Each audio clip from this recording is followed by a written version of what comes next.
Susi Ratnasari Simanullang. Saya salah satu peserta Laksar CPNS tahun 2021, Angkatan 60 Kelompok 4, yang diselenggarakan oleh BPSDM Provinsi Sumatera Utara bekerjasama dengan LPP Agro Nusantara Wilayah Medan. Pada kesempatan ini saya akan memaparkan tugas individu saya, yaitu tentang nilai-nilai PNS, yaitu anti korupsi, yang diampu oleh Ibu Yamnur Mahlia SST MKes. Selamat menyaksikan ya teman-teman.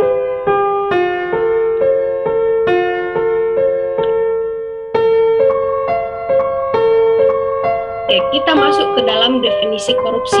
Korupsi itu berasal dari bahasa Latin, yaitu corruption, yang artinya kerusakan, kebobrokan, dan kebusukan.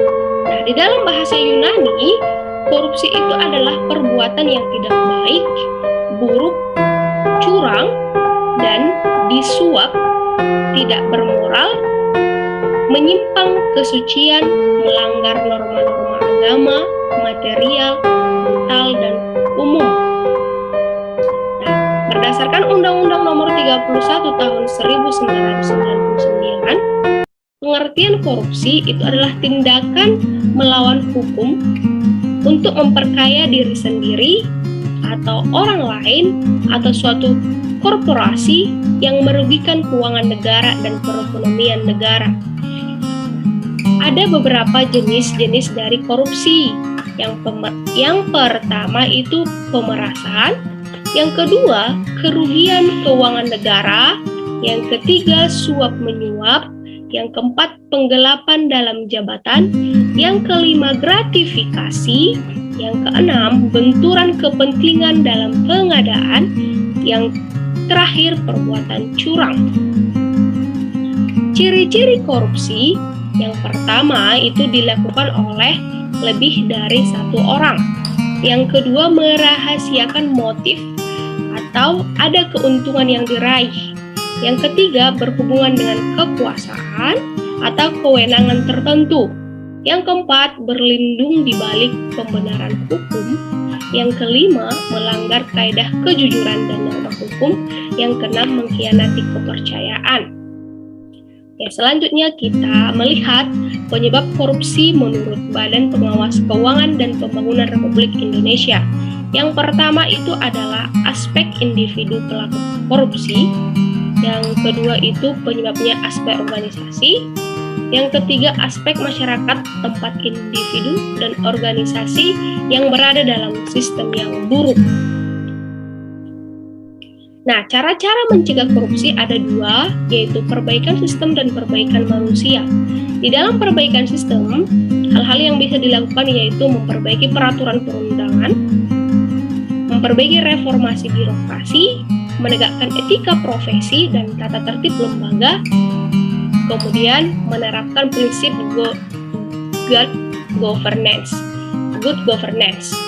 Nah, yang selanjutnya yaitu perbaikan manusia. Perbaikan manusia ini yaitu dengan memperbaiki moral, meningkatkan kesadaran hukum, mengentaskan kemiskinan, memilih pimpinan yang bersih, jujur, dan anti korupsi.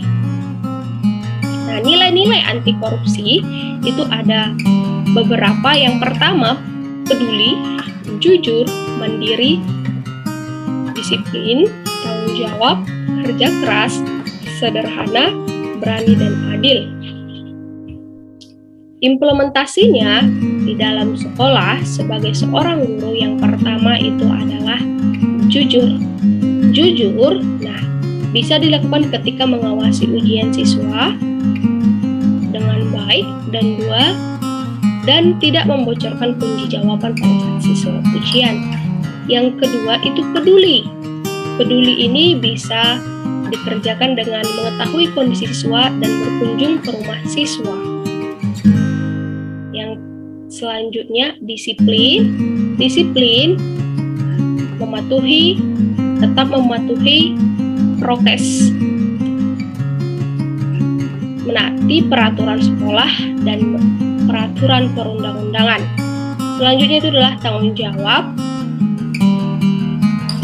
Guru membimbing siswa pada saat belajar. Guru juga dituntut untuk sederhana. Contohnya itu mengenakan pakaian yang pantas dan sesuai dengan peraturan yang berlaku. Selain itu, guru juga dituntut untuk berani menyatakan pendapat ketika rapat dan juga berani mengatakan yang benar ketika benar dan menyatakan yang salah ketika salah. Mandiri. Nah, guru juga dituntut untuk mengikuti pelatihan guna meningkatkan keterampilannya dalam kinerjanya. Kerja keras. Nah, guru dituntut untuk membuat media ajar yang memudahkan siswa dalam proses belajar. Adil. Guru juga dituntut untuk memberikan penilaian yang adil bagi setiap siswa. Itulah implementasi dari anti korupsi di sekolah. Terima kasih telah menyaksikan